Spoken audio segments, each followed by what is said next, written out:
Hey investors, welcome back to my channel. कैसे हैं आप सब इन्वेस्टर? आज हम लोग जिस कंपनी के बारे में बात करेंगे वो बेसिकली एक सनराइज सेक्टर में है। इस सेक्टर में गवर्नमेंट का काफ़ी ज़्यादा फोकस है क्योंकि ये काफ़ी ज़्यादा क्रिटिकल इंडस्ट्री है, राइट। जिस सेक्टर की हम बात कर रहे हैं वो basically water treatment, water recycling के सेक्टर की बात कर रहे हैं।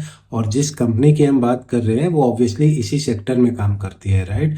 कंपनी का नाम ईएमएस लिमिटेड है। वैसे तो इस सेक्टर में काफ़ी ज़्यादा कंपनी काम कर रही है और सारों के पास, ऑलमोस्ट मेजॉरिटी के पास अच्छे खासे काम है, अच्छे खासे ग्रोथ भी वहाँ दिख रहे हैं। लेकिन इस कंपनी का सेलेक्ट करने का वजह ये है कि इस कंपनी के पास काफ़ी तगड़ी ऑर्डर बुक है। करंटली ऑलमोस्ट 2-3 ईयर्स का जो उसका करंट रेवेन्यू रन रेट चल रहा है उतने का ही उसका ऑर्डर बुक है। मतलब आपको 2 ईयर प्लस की रेवेन्यू विजिबिलिटी दिख रही है। एट द सेम टाइम जो इसके पीयर्स है सबसे रीजनेबल वैल्यूएशन भी है, राइट। तो ये कंपनी सेलेक्ट करने का ये दो मेन रीजन है। एक तो सनराइज इंडस्ट्री है, काफ़ी ज़्यादा गवर्नमेंट का फोकस है, वैल्यूएशन और performance and order book as well, right. तो सबसे पहले कंपनी के बारे में देख लेते हैं। कंपनी का नाम ईएमएस लिमिटेड है, जैसे मैंने कहा, और मार्केट कैप ऑलमोस्ट 4700 के करीब इसका मार्केट कैप है। अब ये सेक्टर, ये इंडस्ट्री में जितने भी कंपनी काम कर रहे हैं उनकी परफॉर्मेंस जो रिसेंटली अगर आप देखें पिछले 3-4 साल में इतनी तगड़ी क्यों रही है, उसके पीछे रीजन देख ले। तो ये कुछ डेटा पॉइंट है। India ranks 120 among 122 country in water quality index. मतलब 122 कंट्री जहाँ जो काफ़ी ख़राब है, जिनकी वाटर क्वालिटी ख़राब है, उनमें इंडिया का रैंक 120th है। मतलब बहुत ही बुरी हालत है as far as water quality is concern. अब सेकंड डेटा पॉइंट देख ले। यहाँ इंडिया की जो रैंकिंग है, वर्स्ट 17 कंट्रीज जहाँ वाटर स्ट्रेस लेवल बहुत ज़्यादा है, उसमें भी हम लोग 13वें नंबर पे है। तो बहुत ही बुरी हालत है। ये वर्स्ट 17 कंट्रीज की बात कर रहे हैं। और एक इंपॉर्टेंट डेटा पॉइंट आप देख ले, इंडिया की जो पॉपुलेशन है almost 18% of the world population है, लेकिन हमारी जो पानी का जो फ्रेश वाटर का रिसोर्स जो है दैट इज ओनली 4%। मतलब बहुत ही कम है ये। अब ये तीनों डेटा पॉइंट बहुत ही क्रिटिकल हो रहा है, जो दिखाता है कि इस सेक्टर में काफ़ी ज़्यादा काम करने की ज़रूरत है, ताकि ये जो मिनिमम रिक्वायरमेंट होती है पानी की, pure drinking water, usable water, उसको हम लोग है ना कहीं मीट कर पाए।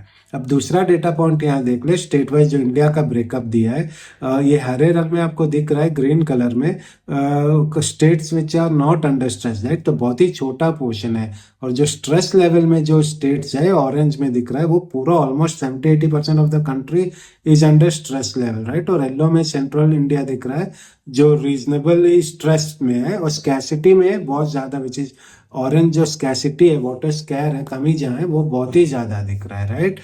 तो ये बहुत ही इंपॉर्टेंट डेटा पॉइंट बन जाता है, again to emphasize how critical, how crucial this area है, जहाँ गवर्नमेंट का फोकस रहना बहुत ज़रूरी है। फोकस दिख भी रहा है। अब अगला जो आपको इन्फॉर्मेशन दिख रहा है आपके स्क्रीन में, यह गवर्नमेंट इनिशिएटिव है जो गवर्नमेंट ऑलरेडी ले चुकी है। फॉर एग्जांपल, हर खेत को पानी, ये एक इनिशिएटिव है जहाँ गवर्नमेंट ने ऑलमोस्ट 93,000 करोड़ की इन्वेस्टमेंट प्लेज की है, करने वाली है, ऑलरेडी शुरू हो गया और आने वाले सालों में ये अमाउंट यूज होगा वाटर ट्रीटमेंट, वाटर रिसाइकलिंग, जितने भी रिलेटेड काम है इस प्रोजेक्ट, इस सेक्टर में, उसको लेके। और भी काफ़ी सारे स्कीम्स और इनिशिएटिव आपको इस स्लाइड में दिखेंगे, आप इसे पॉज करके देख सकते हैं, राइट। अब हम लोग कंपनी के बारे में कुछ डेटा देख लेते हैं, ईएमएस के बारे में। ये एक 13 ईयर ओल्ड कंपनी है, 13 साल से काम कर रही है और करंटली इसकी जो प्रेजेंस है 6 स्टेट में है। एंड ऑलरेडी कंपनी ने 16 प्रोजेक्ट डिलीवर कर दिया है जितने भी वाटर रिलेटेड है। कंपनी की जो हेडकाउंट है 488 है, राइट। और आपको यहाँ दिख रहा है किस किस स्टेट में ये काम करती है, उत्तराखंड, उत्तर प्रदेश, बिहार, राजस्थान, महाराष्ट्र, बंगाल वगैरह। तो ये एक्सपैंड कर रही है अपनी फुटप्रिंट रैपिडली। पहले 1-2 स्टेट में थी, 2024 में ऑलमोस्ट 6 स्टेट हो गई है। They plan to expand further their footprint going forward as well, right. अब ये कंपनी की ऑर्डर बुक पे एक नज़र डाल लेते हैं। करंटली इस कंपनी के पास ऑलमोस्ट 2345 करोड़ के ऑर्डर बुक्स है, राइट। एंड जो बिड पाइपलाइन है जहाँ इन्होंने बिड कर चुके हैं वो ऑलमोस्ट 6470 की है। और इनकी जो कन्वर्जन रेशियो है वो 15 से 25% के करीब है। तो आप मान लें कि इधर से 1,500-2 हज़ार करोड़ आने वाले 1 साल में और भी ऑर्डर विन बहुत आराम से आ सकते हैं, राइट। अब इस कंपनी के हम लोग कॉम्पिटिटर, इस फील्ड में जो और भी पीयर्स जो काम कर रहे हैं, उस पर एक नज़र डालते हैं ताकि पता चले कि ये एमएस लिमिटेड की परफॉर्मेंस और वैल्यूएशन कहाँ कहाँ है when we are comparing it to its competitors, right. तो करंटली आपको 6-7 कंपनी दिख रही है, EMS is on the top. तो ईएमएस की जो प्राइस अर्निंग रेशियो करंटली 28 की है, और वी टेक बैग है, जैश इंजीनियरिंग है, ION exchange, Vishnu Prakash, Enviro, इन सब के भी price to earning compare to EMS काफ़ी ऊपर है। लेकिन अगेन काफ़ी सारी कंपनी की परफॉर्मेंस जो है आपको ठीक ठाक ही दिख रही है। Specially Vishnu Prakash is a interesting bet as well. उनकी सेल्स ग्रोथ, प्रॉफिट ग्रोथ काफ़ी अच्छी दिख रही है, वैल्यूएशन भी 32 है। अगर आप चाहें कोई और कंपनी के बारे में भी हम स्टडी करें तो उसकी भी वीडियो हम बना सकते हैं गोइंग फॉरवर्ड, राइट। अब इन्वेस्टर हम लोग फाइनली क्या करेंगे, इस कंपनी के कुछ फंडामेंटल्स देखेंगे, और उस बेसिस में हम लोग देखेंगे कि आने वाले 1 सालों में कंपनी की स्टॉक प्राइस कहाँ तक जा सकती है। एक इम्पॉर्टेंट पॉइंट और, इस कंपनी पे हम लोगों ने ऑलरेडी वीडियो बना चुके हैं, तो हम लोग कंपेयर करेंगे कि उस पॉइंट पे और आज के डेट पे स्टॉक प्राइस में क्या चेंजेज आएंगे, राइट। तो सबसे पहले क्वार्टरली रिजल्ट देख ले, तो आपको चारों क्वार्टर में ठीक ठाक सेल्स ग्रोथ दिख रही है। रीसेंट क्वार्टर में 11% की थी, उससे पहले 50, 29 एंड 32% की। प्रॉफिट ग्रोथ भी देख ले तो चारों क्वार्टर में आपको पॉजिटिव प्रॉफिट ग्रोथ दिख रही है। रिसेंट क्वार्टर में 10, उससे पहले 64, 34 और 26। रिसेंट क्वार्टर में आपको पता ही होगा, अगर आप रेगुलर इन्वेस्टर है, कि सारे ऑलमोस्ट बहुत कंपनी की जो प्रॉफिट ग्रोथ गिरी थी, इलेक्शन थे तो हीट वेव्स वगैरह भी थे, तो काफ़ी ज़्यादा रीजंस थी। लेकिन अगेन गवर्नमेंट की इनिशिएटिव बहुत ज़्यादा है इस सेक्टर में, तो going forward I hope things should improve, right. अब पिछले 3-4 साल की एनुअल रिजल्ट की बात करें तो टॉप लाइन 34% से सेल्स कैगर हुआ है, और प्रॉफिट 28% से प्रॉफिट कैगर हुआ है, अगर 3 साल के एवरेज की बात करें तो। और उससे पहले अगर देखें 47 और 41% से, 22-23 में 50 एंड 38% से प्रॉफिट, और 21-22 में सेल्स 9% और प्रॉफिट अगेन 9% से। तो सेल्स में और प्रॉफिट में आपको कहीं भी डिग्रोथ नहीं दिखी, अच्छी खासी ग्रोथ दिखी है, अगर आप क्वार्टरली रेवेन्यू की बात करें या एनुअल रेवेन्यू की बात करें। अब हम लोग ऑपरेटिंग मार्जिन देखें तो ऑपरेटिंग मार्जिन में एक्सपेंशन हुआ है, 23 से बढ़ के 29 पे चली गई है, राइट। नेट प्रॉफिट मार्जिन में भी 19 से 21 पे चली गई है।